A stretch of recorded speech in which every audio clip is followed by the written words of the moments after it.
আমার ইন্ডাস্ট্রির ১২টা কীভাবে বাজাতে হয় এটা আমি জানি এবং আমি ১২টা বাজিয়েই যাচ্ছি। আমরাই আমাদেরকে নোংরা করছি, আমরাই আমাদেরকে নষ্ট করছি। প্রায় ১-১.৫ মাস আগে থেকে আব্বু মনে করানো শুরু করেন এবার কিন্তু কোরবানি দিতে হবে, কোরবানি দিতে হবে, কোরবানি দিতে হবে। প্রতি বছর কোরবানিটা আমি দিই এবং জাকাতটা যেন আমি দিই, এটা আব্বুই মেক শিওর করে দেন। নিজেকে বিভিন্ন সময় বিভিন্ন লুকে বিভিন্ন ক্যারেক্টারে তিনি আসলে পর্দার সামনে নিজেকে তুলে ধরেন। কে সেই আপনাদের আসলে নতুন করে পরিচয় করে দেওয়ার কিছু নেই, তিনি মৌসুমী হামিদ। এবারও নতুন একটি ক্যারেক্টারে আমরা তাকে দেখব আব্বাসের স্ত্রী হিসাবে। সেই আব্বাসের স্ত্রী আসলে কত নম্বর স্ত্রী সেটাও জানবো। আব্বাসে আপনি কত নম্বর স্ত্রী? এটা আসলে কত নম্বর স্ত্রী এটা জানতে হলে বহিমিয়ান ঘোড়া দেখতে হবে। মোশাররফ করিমের সাথে অভিনয় তো এর আগে অনেক অভিজ্ঞতা আছে, বহিমিয়ান ঘোড়ার অভিজ্ঞতাটা কেমন ছিল? বহিমিয়ান ঘোড়ায় মোশাররফ ভাইয়ের সাথে খুব বেশিক্ষণ কাজ হয় না আমার, খুব অল্প সময় কাজ হয়েছে, কিন্তু মোশাররফ ভাইয়ের সাথে কাজ করার অভিজ্ঞতা আমার অনেক, মানে তো অনেক দিন ধরেই ভাইয়ের সাথে কাজ হচ্ছে এবং ভাইয়ের সাথে মোশাররফ ভাইয়ের সাথে কাজ করার এক্সপিরিয়েন্স আসলে আলাদা করে বলার কিছু নাই, কারণ হিমসেলফ উনি একজন কি বলবো ইনস্টিটিউট। আমার মনে হয় যে এত জানে, এত পড়াশোনা, ওনার চিন্তা, ওনার ভাবনা, ওনার বোধ অদ্ভুত সুন্দর। সো মানে মজাই লাগে, যতক্ষণ সময় থাকে সময় পার হয়ে যায় কীভাবে, মানে এক ধরনের ফ্লোতে চলে যায় আর কি। মৌসুমী, আপনি তো বিভিন্ন সময় বিভিন্ন ক্যারেক্টারে অভিনয় করেছেন, আপনার এই ক্যারিয়ারে তো অসংখ্য ক্যারেক্টারে অভিনয় করা হয়েছে। বই চরিত্রে অভিনয় কতবার করেছেন, কখনো গণনা করেছেন?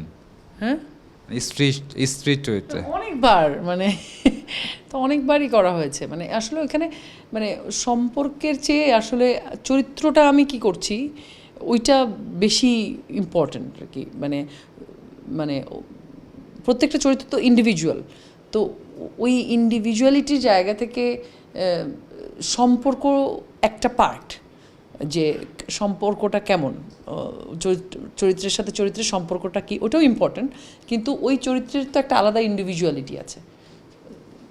ওই ইন্ডিভিজুয়ালিটিটা আসলে ক্যারি করাটা বেশি চ্যালেঞ্জিং আমার মনে হয়। সম্পর্কের ওইটাও পার্ট, ওইটাও ইম্পর্ট্যান্ট, কিন্তু মানে একটা চরিত্রের যে আলাদা ইন্ডিভিজুয়াল প্রত্যেকটা ব্যাপার থাকে, ওগুলা এক ধরনের বেশি ইম্প্যাক্টফুল আমার কাছে মনে হয়। শুধু সম্পর্কের জায়গাটা, মানে স্ত্রী না, স্ত্রী তো স্ত্রী, এটা তো একটা শুধু একটা সম্পর্ক, কিন্তু একটা চরিত্র যখন আসলে পর্দায় যখন চরিত্র হয়ে ওঠে, শুধু সে সম্পর্কের ভিত্তিতে কিন্তু চরিত্র হয়ে ওঠে না, ইন্ডিভিজুয়ালিটির উপরে চরিত্রটা হয়ে ওঠে।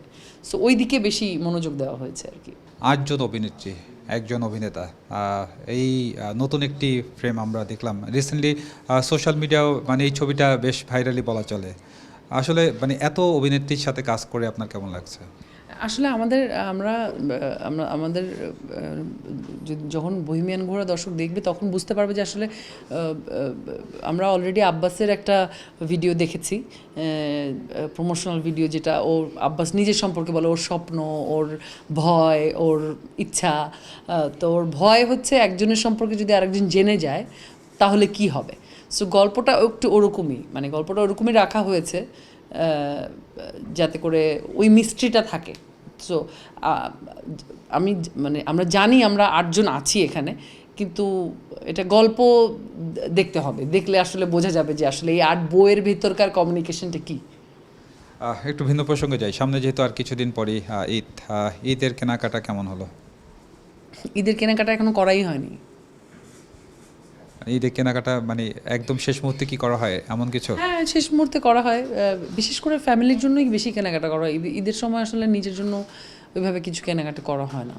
আচ্ছা, কোরবানি নিয়ে মানে আমরা ছোটোবেলা থেকেই আমাদের যে একটা অভ্যাস, যে গরু খাসি নিয়ে আসলে সেটা দেখার যে আগ্রহ বা কিছু এরকম কোনো ইন্টারেস্টিং স্টোরি আছে কিনা? আমি আব্বুকে এবার আমি কোরবানি দিচ্ছি, যেই পশুটা, যে একটা খাসি কোরবানি আমি প্রতি বছর দেই। আমি গত 13-14 বছর ধরে দিচ্ছি কোরবানি, এবং এটা আমার আব্বু মেক শিওর করেন যেন প্রতি বছর কোরবানিটা আমি দিই এবং জাকাতটা যেন আমি দিই, এটা আব্বুই মেক শিওর করে দেন। এবং আব্বু নিজে থেকেই আমাকে এক ধরনের, মানে মনে না থাকলে বারবার মনে করিয়ে দেন। ঈদের বেশ কিছু আগে থেকে, প্রায় 1-1.5 মাস আগে থেকে আব্বু মনে করানো শুরু করেন এবার কিন্তু কোরবানি দিতে হবে, কোরবানি দিতে হবে, কোরবানি দিতে হবে। সো আব্বু এক ধরনের আমাকে দিয়ে ওইটা করায় নেন আর কি। আপনি নিজে হয়তো রেসপন্সিবল ফিল করেন যে সন্তানদের এই কাজগুলো করতে হবে, সো আব্বু পরকালে বিশ্বাস করেন, উনি ওইভাবেই আমাদেরকে আসলে ওই মূল্যবোধেই আমাদেরকে বড় করার চেষ্টা করেছেন। সো এটা দেওয়া হয়, তো আব্বু কিনেছে। তো আমি আব্বুকে বারবার নক করছিলাম যে ওই যে দেখতে ইচ্ছা করছিলাম, ছবি পাঠাও ছবি পাঠাও ছবি পাঠাও। পরে আব্বু দুদিন পরে যে আবার ছবি তুলে পাঠিয়েছে। সো ওই দেখার ইচ্ছা মনে হয়, আগ্রহ মনে হয় এখনও হয়, কিন্তু আবার এটা আবার খারাপও লাগে একটু যে দেখে আবার ওইটাকে, ওই পশুটাকে কোরবানি দিয়ে দাও। এটাই মনে হয়, এই স্যাক্রিফাইসটাই মনে হয় আসলে কোরবানির মেইন। সম্প্রতি আমরা দেখছি যে নেগেটিভভাবে অনেকে ভাইরাল হওয়ার চেষ্টা করছেন। একটা সময় আপনারা যখন শুরু করেছেন সেই থেকে কিন্তু এখন পর্যন্ত আপনারা কাজের মাধ্যমে আলোচনায় থেকেছেন, মানে এখন অবধি পর্যন্ত। এই বিষয়টি আসলে আপনি কিভাবে দেখছেন? আসলে একটা প্রবাদ আছে যে বাঁশ বনে গেলে বাঁশগুলি লাগে। তো যখন মানে বাঁশ কাটতে যখন একজন লোক বাঁশ ঝাড়ে যায়, তখন এত বাঁশ দেখে কোনটা কাটবো আসলে কোনটা নিবো, আসলে এখন আসলে ওই বাঁশ নেওয়ার বা একটা প্রতিযোগিতা চলছে। এবং অদ্ভুতভাবে আমি দেখি ইদানিং ইন্টারভিউতে কোয়েশ্চেন করা হয় যে আপনার মাসিক ইনকাম কত, এবং এটা নাকি কি কোয়েশ্চেন মানে কি কোয়েশ্চেন ইউনো, মানে এটাই মানে সেলিব্রিটি কোয়েশ্চেন, মানে আমি বুঝাইতে পারতেছি না। এটা করা হবেই ওই ইন্টারভিউতে গেলে আর কি। সুগার ড্যাডি নিয়ে প্রশ্ন করা হয়, হ্যাঁ পোশাকের দাম কত, এগুলো নিয়ে প্রশ্ন করা হয় আসলে। এবং ওই কন্টেন্টগুলো অনেক ভাইরাল হয়, মানুষজন দেখে, হাসাহাসি করে, গালাগালি করে। তো আমার কথা হচ্ছে, আমার ইন্ডাস্ট্রির 12টা কীভাবে বাজাতে হয় এটা আমি জানি, এবং আমি 12টা বাজিয়েই যাচ্ছি। কিন্তু আমার এই জ্ঞান নাই যে আমার যে ঘরটা যে 8টা খুঁটি দিয়ে বানানো, আমি একটা করে খুঁটি কাটি আর ভাইরাল হয়, একটা করে খুঁটি কাটে। আমার ওই বোধ নাই যে 8টা খুঁটি যখন পড়ে যাবে তখন আমার ঘরটাই থাকবে না, আমার ঘরটাই ভেঙে যাবে। তো আমরাই আমাদেরকে নোংরা করছি, আমরাই আমাদেরকে নষ্ট করছি, আমরাই আমাদের ইমেজ নষ্ট করছি। সবচেয়ে বড় মানে মেইন কথা হচ্ছে আমরাই আমাদের ইমেজ নষ্ট করছি।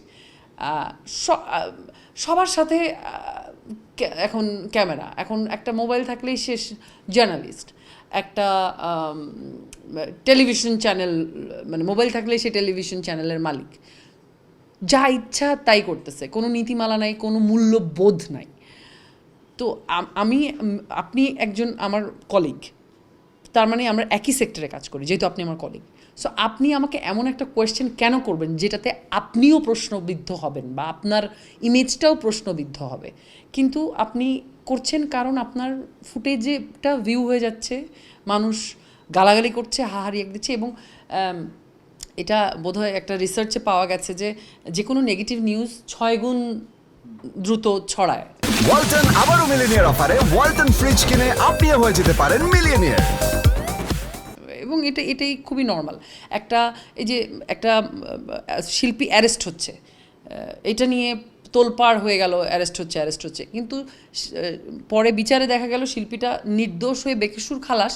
ওই নিউজটা কিন্তু অত ভাইরাল হচ্ছে না, বা ওইটা এত কেউ, এটাই হচ্ছে আমাদের মানে এই যে ওয়েভ যে মাধ্যমটা, ইন্টারনেটের বেসিকটা হচ্ছে এটা। তো আমরা সবাই যাদের একটু জ্ঞান আছে, একটু হালকা পড়াশোনা যারা জানে, সবারই এটা জানা উচিত। কারণ এইভাবে ভাইরাল হচ্ছে পোস্ট, আমরা এটা কিন্তু জানি, সবাই বুঝতেছি কেন ভাইরাল হচ্ছে। কিন্তু আমরা যে নিজেরাই নিজেদের ইমেজ নষ্ট করছি মানে সাধারণ দর্শকের কাছে, যারা এত বছর ধরে ইন্ডাস্ট্রির মানুষজনগুলোকে ওই যে স্টার বা আমার ডিজায়ারেবল আর্টিস্ট, একটা সেলফি তোলার জন্য বা একটা অটোগ্রাফ নেওয়ার জন্য মানুষ যেভাবে আগে মুখিয়ে থাকতো, এখন থাকছে না। কারণ এখন সবার ইন্টারভিউ দেখছে অনলাইনে, সবাই ইন্টারভিউ দিচ্ছে, সবার সামনে 100টা ক্যামেরা চলে যাচ্ছে। তার মানে এখন সবাই সেলিব্রিটি, সবাই ইন্টারভিউ দেয়, সবাই ইন্টারভিউ নেয়, আসলে কারোর মধ্যে তফাৎ নাই। আমরা ওই দেয়াল ভেঙে চুরমার করে গুলিয়ে বাঁশবনে ঢুকে গেছি সবাই। আর কি বলবো, আসলে আপনার কথা শুনে ভালো লাগলো যে আসলে যে এক্সাম্পলটা দিলেন। তো তারপরও আপনি একজন জার্নালিস্ট, আপনি কোথায় যাবেন, কার ইন্টারভিউ নিবেন না সেটা তো আপনার মূল্যবোধের উপরে ডিপেন্ড করতেছে। কিন্তু যখন জিনিসটা এরকম ঢালাওভাবে সবার হাতে হাতে চলে গেছে, তখন সেখানে নীতিমালার দরকার ছিল আমার মনে হয়, বা ওইটা আলাদাই রাখার দরকার ছিল। কিন্তু আমরা তো আসলে জিনিসটাকে বানিয়ে ফেলেছি ওরকম, সে যেই হোক, তার ভিডিওর ভিউ যদি 10 মিলিয়ন হয়, বা বাংলাদেশের 1 নম্বর যে সেলিব্রিটি তার ভিডিও যদি 50,000 দর্শক দেখে, তাইলে যার 10 মিলিয়ন ওই হচ্ছে বড় সেলিব্রিটি। সো আমরা এইভাবে না এক ধরনের প্র্যাকটিস তৈরি করে ফেলেছি ইন্ডাস্ট্রিতে যে ওই বড় সেলিব্রিটি। সো এখানে শিল্পীর মানে শিল্পীর যে মূল্য বা ভ্যালুটা আমরা নিজেরাই নষ্ট করে ফেলছি। তো এটা তো ধরে রাখার দায়িত্ব আসলে আমাদেরই ছিল।